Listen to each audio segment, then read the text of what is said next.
My Lord, as a younger generation in the struggle, we sing the songs those who came before us sang to put ourselves in the position they were before. And like we said, our songs are not in any way meant to engage in any literal engagement. They are songs for that purpose of the revolution, not to attack anyone. My Lord, from the times of Shaka Zulu until today, I've never heard that black people were given instruction to attack through song. I'm still to wait for example where the masses of our people were given an instruction through song to go and attack. My Lord, the EFF was formed in 2013. This song was sang way before the formation of the EFF. And to say people are being killed because of an EFF song, as if this is in the founding manifesto of the EFF, it's bizarre. It's the claim, this is the interesting thing that you do, is you try and create straw man to say it's not our song. We didn't write this song, Peter McCarver sang this song, but you sing it now. Yes. You have embraced this song.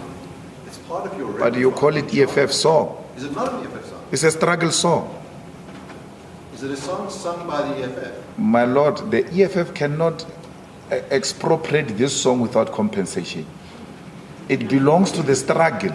It's a struggle song. There is a saying,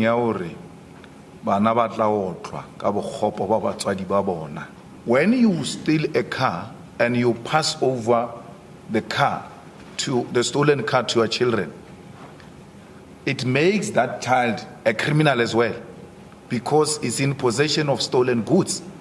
And that child passes that car, or doesn't even pass that car. He sells that car to go and buy another car with the money of stolen goods. It remains a stolen good, the property you bought with the money stolen, got from a stolen goods. You are in possession of stolen property. Return it, please. Your parents have left you a very bad name, and don't blame it on us. But I asked a question earlier. Reparations are paid. I'd like to stop you right there. Why I have the name that I have is that my grandparents fled Nazi Germany and sought refuge in South Africa in the 30s to avoid extermination.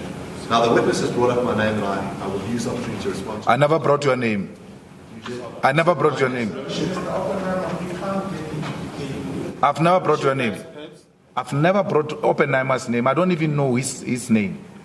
I don't know. I've never, my Lord, called him by name. I've always referred to him as you, and I clarified it that I'm referring to a client. When I say your name, I mean them as white people. Your parents have left you a bad name. So that is the context I'm using it. So please, if you are going to be a legal representative, you are going to have to reduce yourself from this case as an individual. Remove your emotions and deal with me as a professional. Because if you are going to come to me as a personal person, individually, I will no longer look at you as a professional. I will decisively deal with you as an individual. I'm going to be president of this country, whether you like it or not. And I will preside over the affairs of this country, including presiding over you. I think you must start adjusting to that reality. The sooner you do that, the less chest pains you'll have when that reality comes. So what chest pains would resolve? Racist chest pains.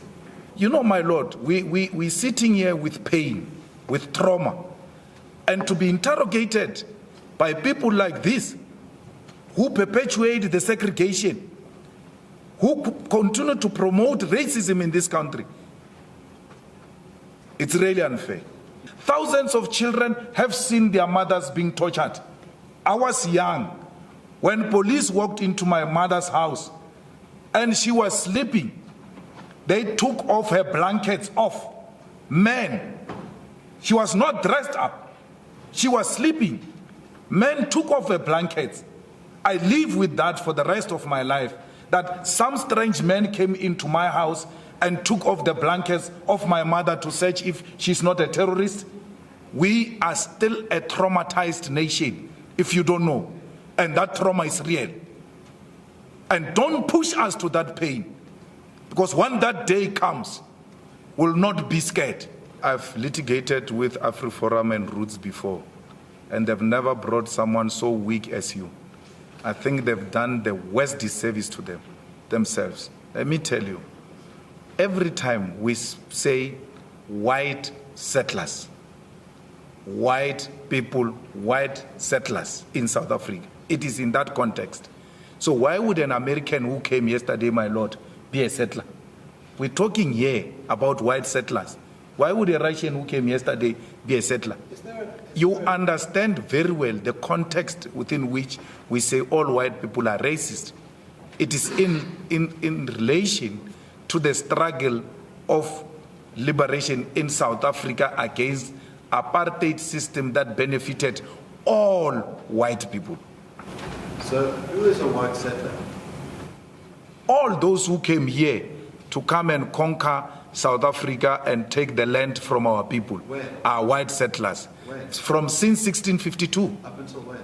Up until we took our freedom, political freedom in 1994. White settlers, everyone from 1652 up until the time of political power, is that 1994? Yes, 1994. Now I'm asking you about people after that date. Those who inherit the property stolen from us are criminals.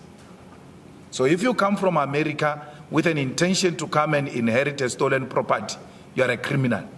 If it was the case that just one person was going to be influenced to murder someone after hearing you chant, kill the farmer, kill the boer. It's a hypothetical case. If someone was to be influenced in that way, would that be a reason for you not to sing the song? No, not at all. Anyone who engages in the killing of anyone because of my chant will not be influenced by my chant. That person will be driven by criminal mentality. It's an act of crime because my chant is not a command. It's exactly what it is. If I were to give that command, I will give it openly, unashamedly, without hiding my face. So there is no anyone who claims that he got a command through a song. That person will be acting out of their own sheer criminality and not because they've got a political motive. You are a bad lawyer, Shem. It goes without saying. You are a bad lawyer.